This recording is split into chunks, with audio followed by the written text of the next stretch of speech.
Всем привет, друзья! С вами Механик. Продолжаю приводить машину в порядок.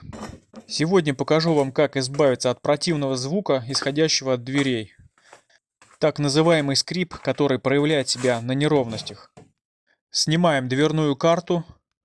Чтобы вы имели понимание, по периметру внутренней части облицовки расположены вот такие клипсы, они защелкиваются. С правой стороны я уже снял, как видите, а с левой покажу еще, что открутить нужно. Сразу хочу показать источник звука, который, скорее всего, слышали многие из вас.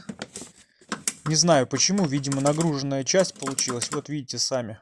Трескается в этом месте, что с одной, что со второй стороны. Вот такая трещина в металле. И издает такой противный звук на всех кочках. Звук настолько раздражающий, что портит все положительные впечатления от управления автомобилем. И так как ездить нам еще на наших машинках долго, давайте устранять эту беду. Итак, откручиваем один винт, второй винт, крестовая отвертка в помощь. Здесь у нас пластиковая клипса. Здесь откручиваем винт. И вот здесь. Ну и на всякий случай, для тех, кто не обнаружил винта в верхнем кармашке облицовки двери, нужно снять вот такой вот вкладыш.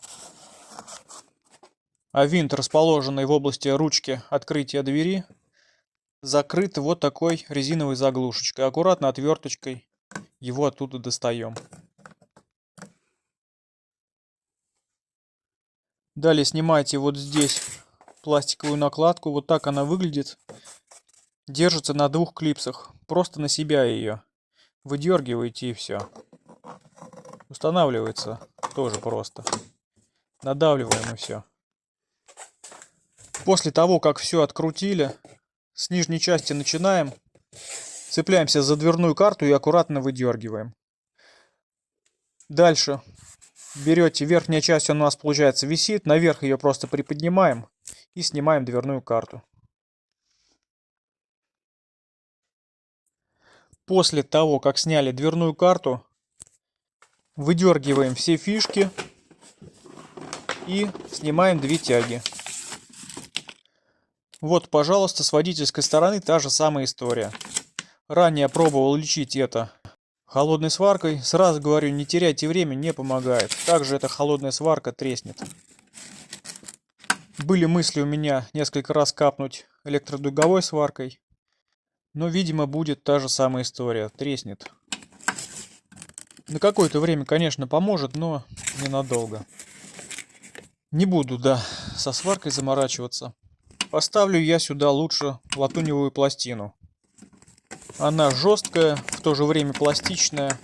В любом случае не треснет. Я думаю, здесь будет идеальное решение для этого места. Сажать буду на заклепке. 4 штук здесь с головой хватит. Ну и для начала удалю холодную сварку. Прослужила она совсем недолго.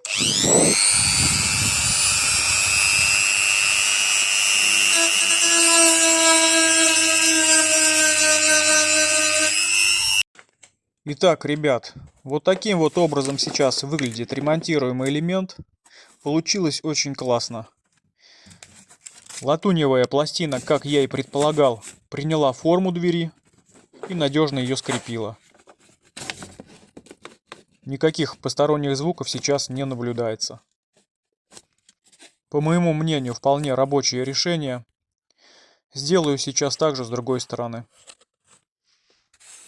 К плюсам данного способа также могу отнести, что пластина не подвержена коррозии, так же как и крепежные элементы. Поэтому за это здесь переживать нечего. Так, собираем дверь. Для начала накидываем верхнюю часть облицовки, одеваем все фишки, одеваем две тяги и прикручиваем облицовку. Не забываем установить накладку. Теперь давайте посмотрим, что получилось с правой стороны. Точно такая же пластина. По аналогии с водительской дверью. Все так же установлено. Никаких посторонних шумов нет. Собираем все в обратном порядке. и наслаждаемся ездой без противных посторонних шумов. Ну а с вами был Механик. Всем удачи!